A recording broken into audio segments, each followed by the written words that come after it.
Nice to be here. Thank you for inviting me. Yes, my name is Mike Brown. I'm from the Staffordshire Council. I'm just going to give you a brief overview of what permitted development allowances are for your aerials and also for satellites. Obviously give you an input as well into what we as planning officers look at if should permission be required for your aerials, and give you an idea of what issues are likely to arise. So if there are any questions, then by all means ask me at the end or after we're finished or wherever. Right, if we start with aerials themselves, they're considered permitted development as long as they are sited within a rear garden and don't exceed 3 metres in height when in the centre of the garden, or 2.5 metres in height within 2.5 metres within 2 metres of the boundary. You have no more than 2 antennae anywhere within your domestic garden, and the scale of the antenna cannot be more than 100 centimetres in any linear dimension, not including any projecting feed element, reinforcing rim, mounting or bracket. And the cubic capacity of each antenna must not exceed 35 litres. If attached to the dwelling on the roof, then the antenna must not project more than 60 centimetres above the chimney stack. It must not project more than 60 centimetres in any linear dimension. If you live in a listed building, then permission is going to be needed, come what may. If it's in a conservation area, then permission will only be required other than what was stated above, if it can be visible from the street scene. If the antenna, however, is portable and it can be moved around on wheels, then it's quite possible that you won't need permission for it, because it's considered temporary structure and therefore not developed in its own right.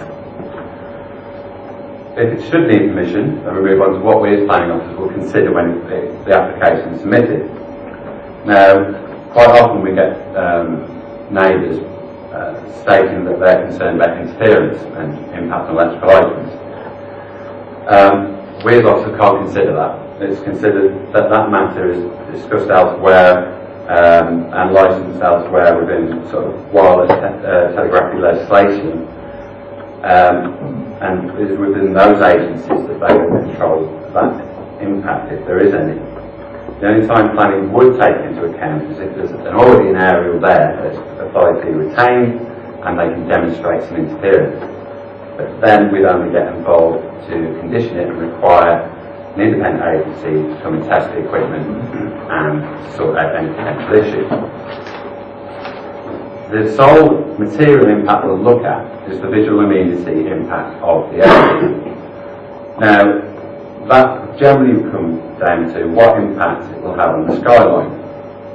So, for instance, if you've got a 2-storey property and you put an area in the rear garden, you can barely see it from the public street, then we as officers won't consider that to be an issue.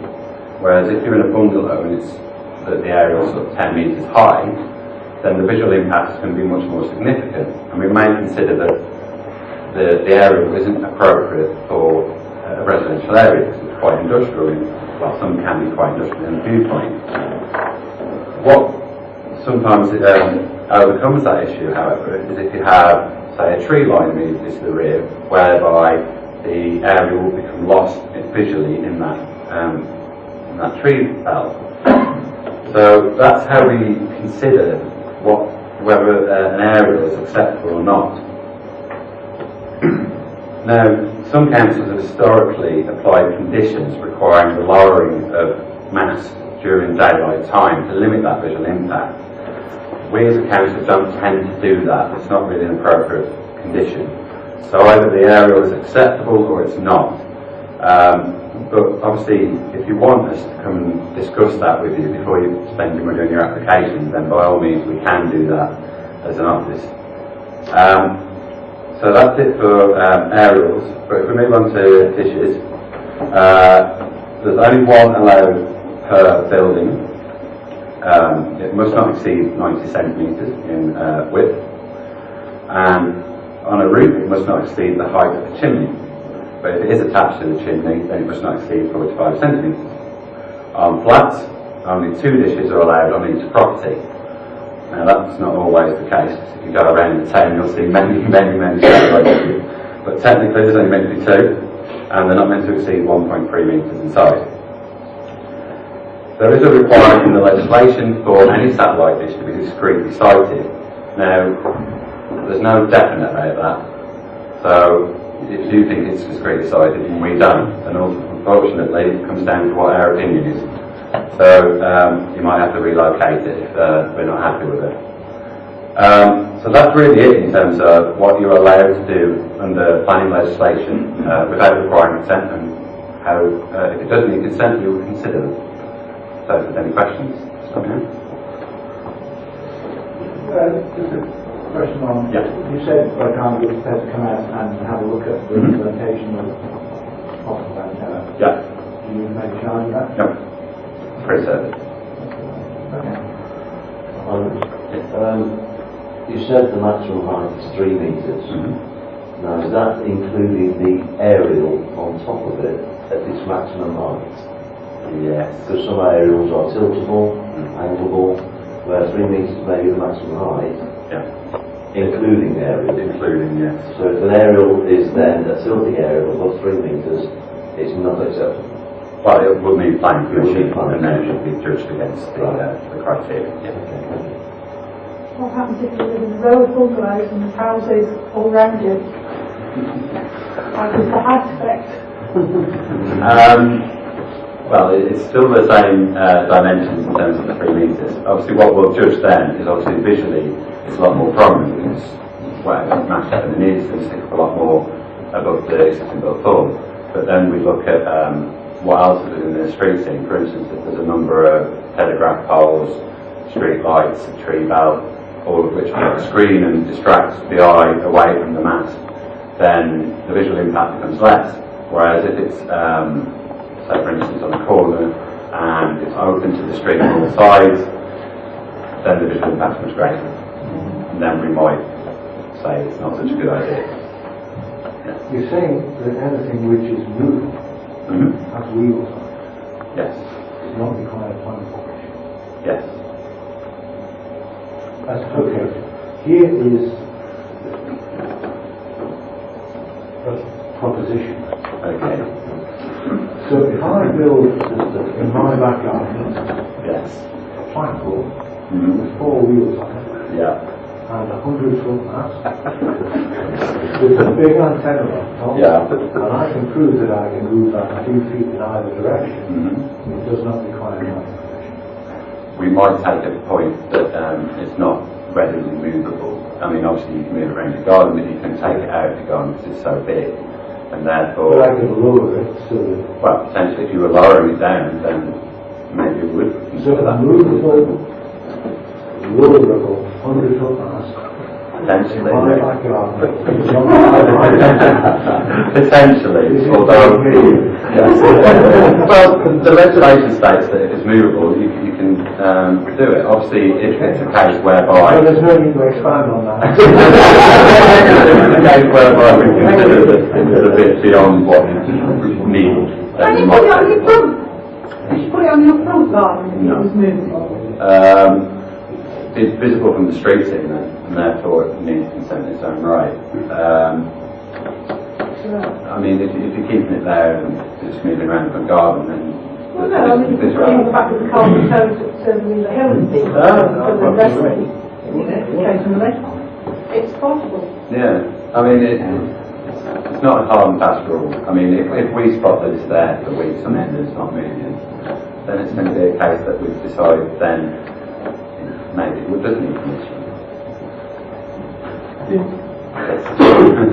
you consider, under your sort of reading, the safety aspects of physical safety, the structure and everything else? Historically, the planning inspector would deal with any appeals that we as planning officers deal with.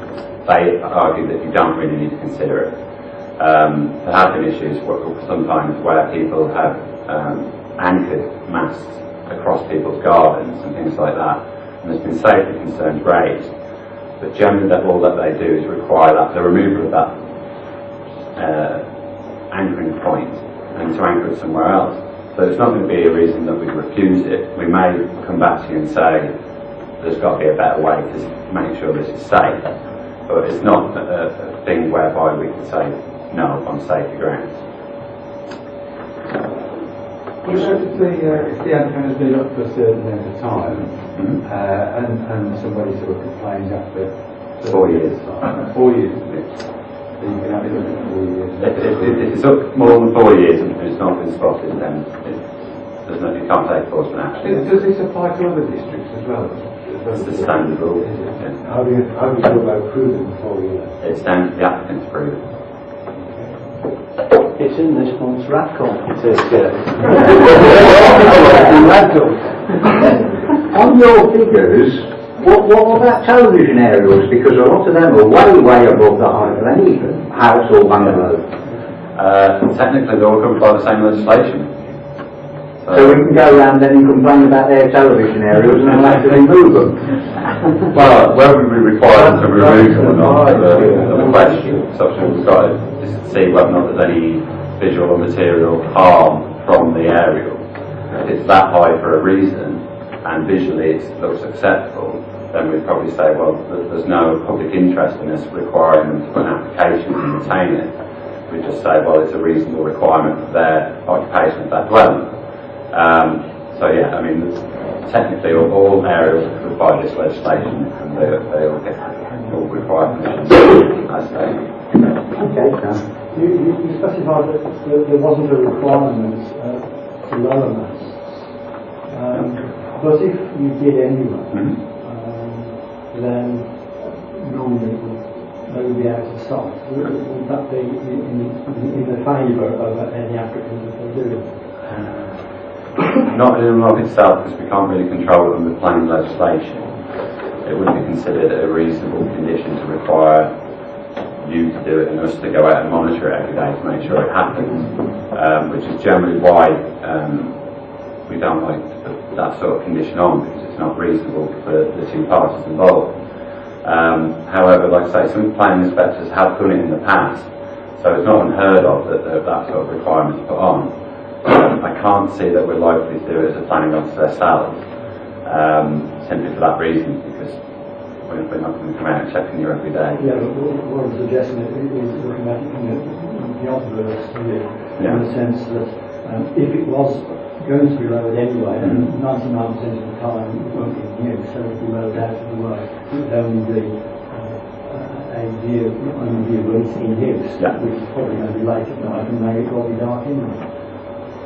Yes, I mean, unfortunately from our viewpoint we couldn't consider that, because of the reason that I said just that we couldn't go out and check it every day. Obviously, for your benefit and probably the appeasement of your neighbours if you do that, but from a planning viewpoint we unfortunately couldn't take it into account. The key issue is for... Yes, well, 4 years old starts. Yes. What about wire aerials? Because they run horizontal down the garden, not vertical. They would come under the 60 centimetres in terms of, let me check, not more than 100 centimetres in any linear dimension.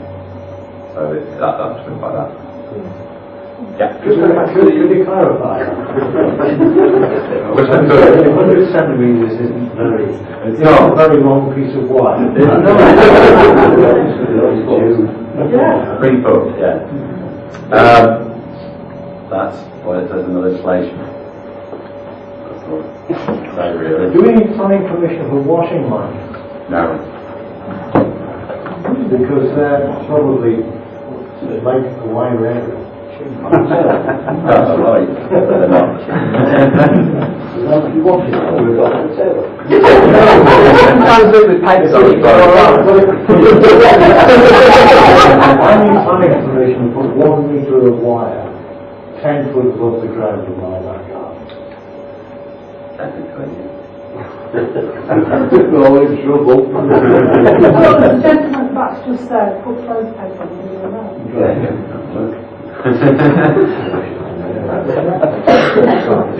Just going back to the non-permanent movable structure. Yeah. Does it have to have wheels or just non-permanent? If It's just non-permanent, essentially. If it's freestanding and not fastened to the ground, it's just stood in Yeah, the same way. I mean, for instance, you can do it with structures within fields. generally obviously they need permission, but if you stick it on skids so you can move it around, then that's considered a temporary structure and therefore it doesn't need permission. But again, it has to be so that we can readily tell that it's going to be movable. I mean, How far does it have to move?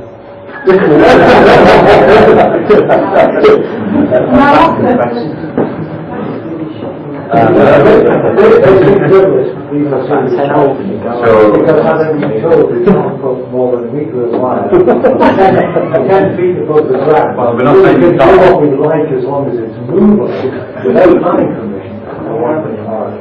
Well, we're not saying you can't do it. What we're saying is that there might be planning permission for it. Which we have to apply for. Yeah. Correct. So if we put, what do you define as movable?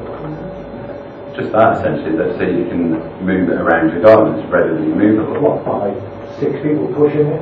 Well, yeah, technically, as long as it's not anchored to the ground, you can move it around, and it's considered a movable structure. And there is no limitations on height? Not that I could see when I was looking for the legislation earlier.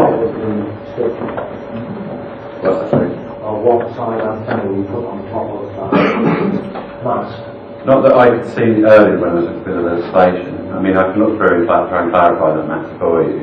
So obviously it seems like it's a salient point for everyone here. Well, Yeah. it is. Yeah.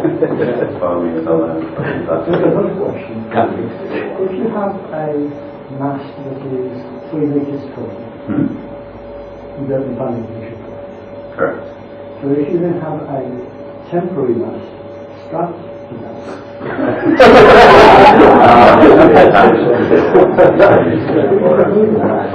so No. the temporary structure, the structure that is 3 metres tall doesn't require planning permission. Yeah. And the antenna that you're using is a temporary structure because you can strap it to the need. I think it means you've got to remove it. You've got to move that. You can, as long as you could move the whole of the mast away from the supporting structure, it wouldn't require planning permission. No, the supporting structure would be a permanent feature. We're less than 3 metres. But when you attached your mast to it, it would be more than. There'd be a support for that, essentially. So, yes, it needs to be for that. At the back. This has become more of a problem over recent years for all these people sitting here because of Wi-Fi, wireless phones, all the rest of it. It's all they're trying to do is get their antennas above that and into free space. Do you ever reassess your guidelines that you have to stick to? You know, or is it still in like the 1900s?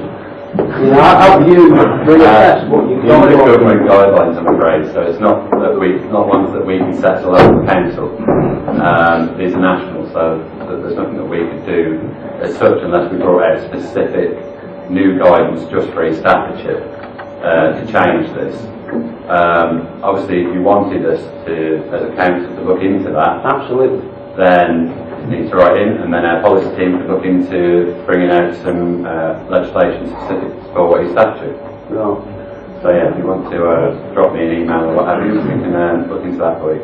Yeah, it seems that the planning laws, legislation don't seem to be keeping up with the radio world of the times.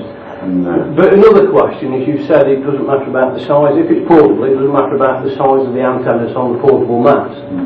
Does it technically have to be within your boundaries? As in, within your garden? If you're putting it in your garden on a portable mast, does it have to be within your parameters, your boundary? The permitted development land is only applied to garden areas, so it would be your garden. If it's beyond that area, say in a field at the back, then it would automatically... No, if you was to put a pole that's 100 metres in your garden which is movable, how far out can that antenna go? Not necessarily high, but how wide can that it go? wouldn't be a planning matter, it would be more of a legal matter, because it's just encroaching on the neighbours, I assume. No. Matters of sort of land ownership and where things come, similar with downpipes and guttering and things like that. From a planning viewpoint, if your extension is right up to your boundary and then you put a pipe on the side, we wouldn't consider that because it's illegal rather than a planning matter. Whereas obviously your neighbour might come have a word with you. Absolutely. Yeah. Either or. I've just recently had the big council decks with the Dudley, Yeah. 400 Dudley, 3 metre pole, centre of the garden. Yeah. I've got a small mini beam on. Yeah. The end of the beam cannot be within 2 metres of the boundary. Okay. So it's at 2.5 this way and 3.5 that way. Yeah. He's passed it. Yeah. But the neighbours still keep complaining. How far do any council go in as much as complaints of neighbours that basically they're just being nasty now? So you've got permission? Yes, but he's not written to tell me this as usual. They never get that. They keep promising. Yeah. We will confirm it in writing. Well, it sounds to me like that would be permitted development if it's 3 metres and then 2 metres away from the boundary. Yeah. So if he hasn't written to you to confirm it, then what you can do is put in a certificate of lawfulness application, which would require them to give you a formal written decision on your structures. I think they cost prices have just gone up recently. So again, it's not this is the council, this is from the government. I'm not sure how much they are actually. I think they're about £100 thereabouts. If you want to get an actual written confirmation it's permitted development. But from what you told me, that sounds like it is permitted development anyway. In which case, Well, I was told originally I could have the original council guy that come down from reinforcements said, how many do you want? And I says, can I have 5? And he said, yes. He said, for any more than 5 and we will go after you on clutter. Okay. The 5 whole idea was just to really annoy the neighbours now. I've got 1 and that's really annoying them. Yeah. I haven't put 4 more up. I think I'll just be pushing my luck a bit. Well, from what you say, that's permitted development, so yeah. It wouldn't be an issue anyway. I mean, like I say, from an area point of planning officer, the only thing we look at is visual amenity. If it's 3 metres high, I can't imagine you can see it from the street anyway. You can't have about all the hedges cut down, do it, before the council. Yeah. It is 3 metres anyway, I mean, you're going to lose that against the house until it's up against. Planted new trees. And I'll let the council back me on that one. I got planning permission for a mast on the back of my house quite a few years ago. Yeah. One of the things that I did was I put down that the antennas were experimental and the antennas would be changed quite frequently. And they agreed a 10-metre mast, but didn't agree to any unlimited height of the antenna. Okay. Is that normal? Can we normally apply for that and say because it's an experimental hobby the antennas may change? Because they passed it and allowed me to. So I don't exceed 10 metres on the mast, but the antenna, one of the taller antennas is 4 metres. They did the same with me as well. I put on my application that I'd be using different frequencies, so the antennas would change in shape and size. And mine got passed as well. Yeah. So does that mean I can add a long wire, for instance, onto that antenna without fear of breaching any planning, as long as it's not on a permanent basis? Let's go back and look at the decision notice and see if there's anything to put on there in terms of limitations on that. No, there's Nothing on it. nothing at all. It was just basically the mast will not exceed 10 metres, but the antennas are experimental and you can change it. I mean, it sounds to me like there wouldn't be any limits on it, but I need to look at the specific, what was submitted at the time and what the decision notice was. Because I've never had a problem since, Yeah. and I've since changed the mast to a mast that now collapses down, a portable mast, but it's in the same location for convenience. But I was just curious if the other guys here would get away with that. Do you have to be absolutely particular about the antenna and name the antenna, or can you get away with saying it's temporary, they're experimental, the antennas will change, but the mast will never hit? If you mention it in your application and indicate what's likely to occur, then you should be okay. So obviously, that's in the application, we should consider it as part of the application. If it's not in there when you submit it and you go and change it at a later date, then it might be that the officer might. My father's an architect, so he did it right for me. But that's the same game. I don't breach anything by changing it then, on that basis. Not like it's all mentioned within the application, which should be considered when the permission was granted. Is that something these guys should do as normal? Because it's an experimental hobby and we do change antennas, should we try and concentrate on saying this is the mast that will never exceed this, but the antennas will change, and this is the type of antenna. Would it detriment an application? Shouldn't do. Shouldn't. Not unless, you know, that they came to large proportions. Yeah. But, If you sort of remain into the discussion, will planning get in the way of emergency planning and resilience? Because certainly within East Staffordshire, for example, we have a difficulty because the local authority has moved buildings, which means that the emergency antennas are in the wrong place. And of course the new place is a grade 1 listed building. So how do you propose to enable us to ensure that East Staffordshire is covered for emergency communications?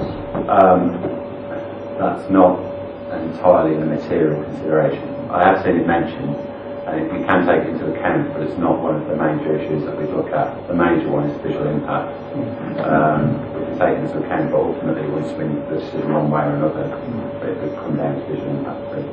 So as long as it looks nice, it doesn't matter that we don't have emergency communications within them. Much. If an antenna has been up without planning permission for over 4 years,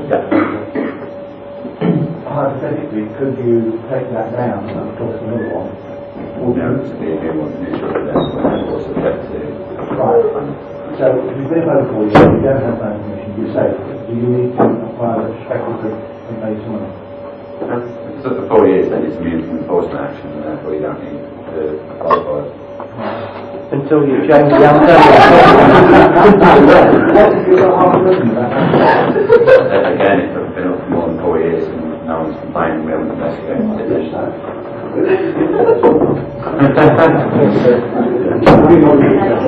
Talk about view from the frontage.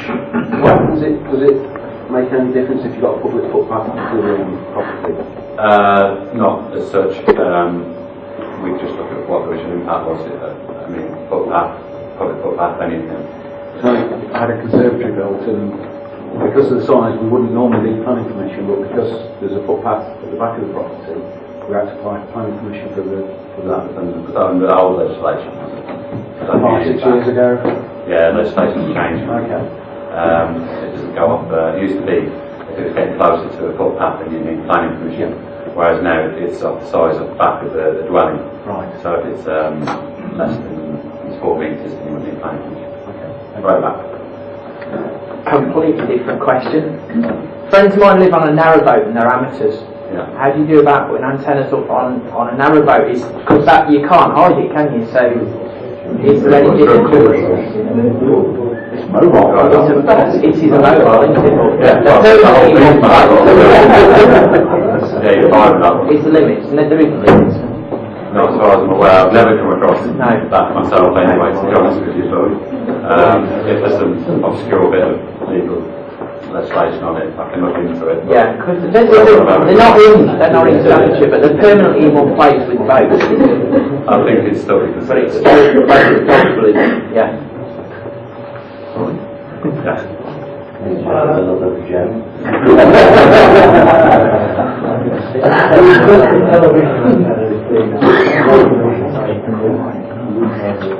Yeah.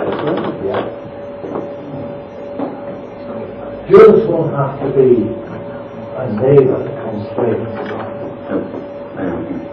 Anybody can complain about television antenna being Mechanical ones, you know.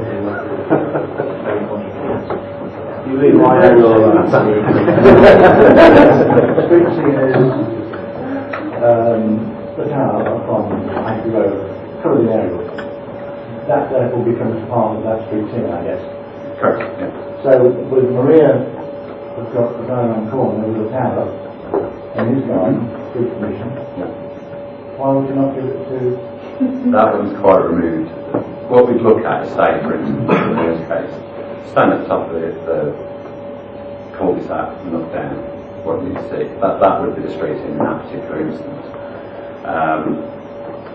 Looking at the wider character, then you could say, well, there's one around the corner. But ultimately, when you look at the streets in the immediate area around it, and what the character of that area is. So that's what we're looking at ultimately. We will go a bit. I live on a hill and I can see tower and I can see lots of Android antennas and the masts. So would that be my street scene? I can see the four counties where I am. Well, your street scene, yeah. So I'm just saying, using other the bridges, you're not looking at the further around the corner, so that's the well, I mean, it's just the character of an area, isn't it? I mean, obviously, they vary from place to place. It's just the nature of where we live in Burton. Would it matter which end of the cul-de-sac you look like? Yes, we look at them all, to be honest with you. Can they see me before?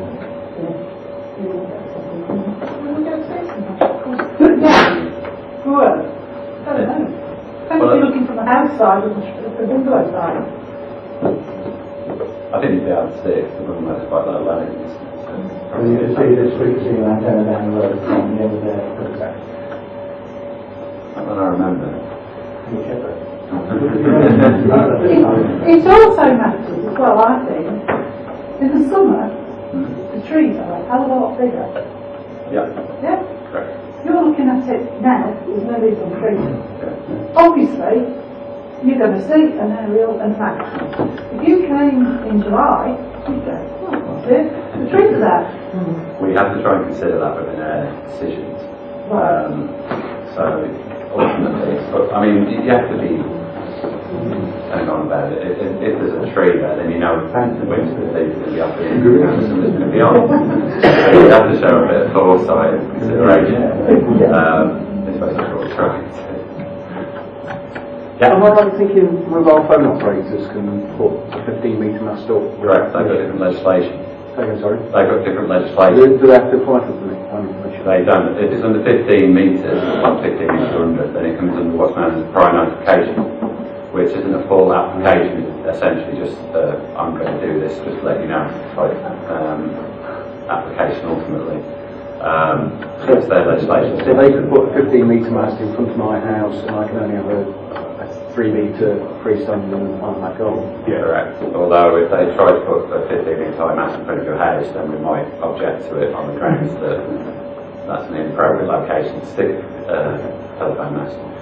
To be fair, with mobile phone operators, they have to be very particular about where they stick their equipment, because there is a lot of, not so much planning, but government guidance regulating where they can on site, and they have to demonstrate that they've gone through a big process of where they're siting these controversial spots. If I could see a 15-metre mobile phone mast from out of the front garden or frontage of the house, would you take that into account as a street scene if I applied for permission for a mast myself? Yeah. I mean, obviously I need to see street, see what it's look like. Of course, yeah. I mean, in theory, yes, it's part of that, part of the character of the area. Similar to, you know, telegraph masts, telegraph poles and lamp posts. They are. You don't need permission for those. There's an awful lot of us in there. Well, they are. So you would take that into account for the telegraph poles? Well, we take it into account in terms of what the street seems to be with. If there's lots of, you know, street furniture in an area, and you're sitting in a mass with it, then the visual impact will be significant. Whereas if it's out on its own, and there's just nothing around it, and obviously the views are going to be more, the eyes are going to be more drawn to that because it's a long structure. It's, you know, Basically what I'm saying is you take common sense into account. basically, we try. You do. Yeah. Well, we try. So I always got to sit with that, that's the aim. Are you saying that if I put a lamp post If you put a lamp post in the garden, then you would. But if the highways authority put a lamp post on their land, then they wouldn't, because it's a requirement of their function, as it were. What about that pole? Light poles are fine with them, to change the station. As long as... How hard? Sure. I know you're...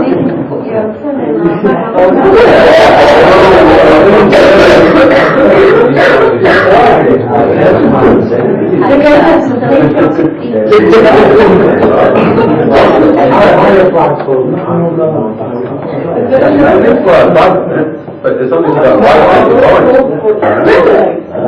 I can't remember what the maximum amount is, but you can. They're quite big ones that you're allowed to put up without any permission. Relax the laws on them. So if you put an Asian flag on and you go after us, we can say racist. The flag has to be a national flag or an account. It's national flag of India.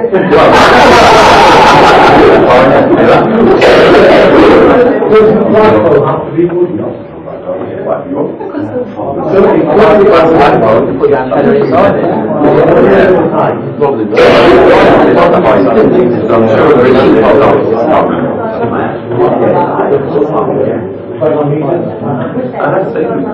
As long as it had time on the top, like it did 20 metres. Well, like I said, I need to check what the maximum amount is. In my garden, 20 metres high with a flag on top. You know the answer. Yeah, I can find the answer. Does this flagpole have to be at ground level, or can it be mounted on top of the house? And on top of the level, it becomes a very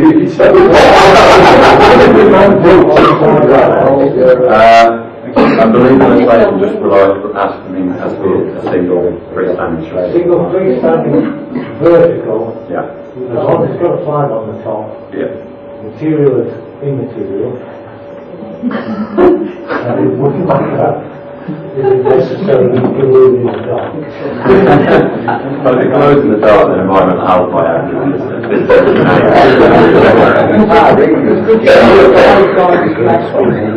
the tree, 30 metres down the wire.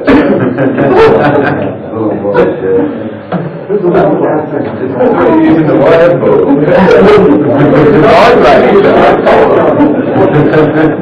You have to consider if it's reasonable for that to be there.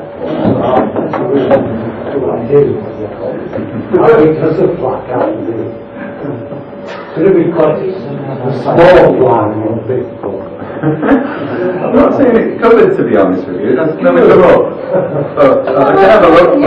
Seaside. Yeah, but on a serious note, does the flagpole have to be at ground level, or can it be mounted on top of the house? No, it's at the ground. Has to be ground level. It would. If you go and I'll need to check it. I mean, to be honest with you, it's not something I come up against very often.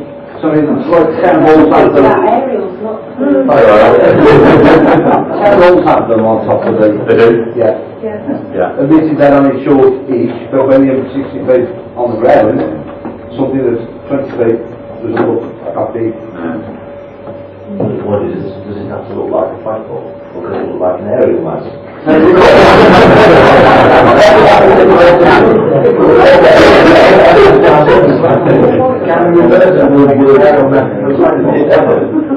could it be a front-top antenna mast with a flag? Because that's actually going to be a flagpole, isn't it? Yeah, good. Well, solid, isn't it? I've never come across that before, but potentially. Next my antenna on top of that, on top of that. 4 foot flagpole. You're going to get congratulations for Blackpool. Another question. Are you regretting coming in? I've got lots of interesting things to look up. You spoke about telegraph. You spoke about telegraph poles. Yeah. If they're on your property, do you need planning permission for them? Depends who's putting them up. If it's the telecommunications, if it's BT for instance, then they have their own permitted development allowances which let them do quite a lot, to be honest with you, because obviously it's part of their service. If you're sticking it up for your own... There isn't like an extension down to the shed or something for the phone with the wire. It depends on the size of it. If you understand the permitted development allowances, so again it can bring these to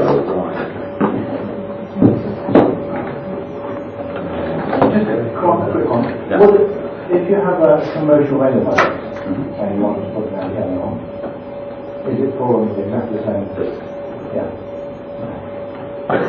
If people are considering the flagpole, if you Google stealth antennas. A lot of the Americans are going down that route. Part of that poles with antennas inside them for flags.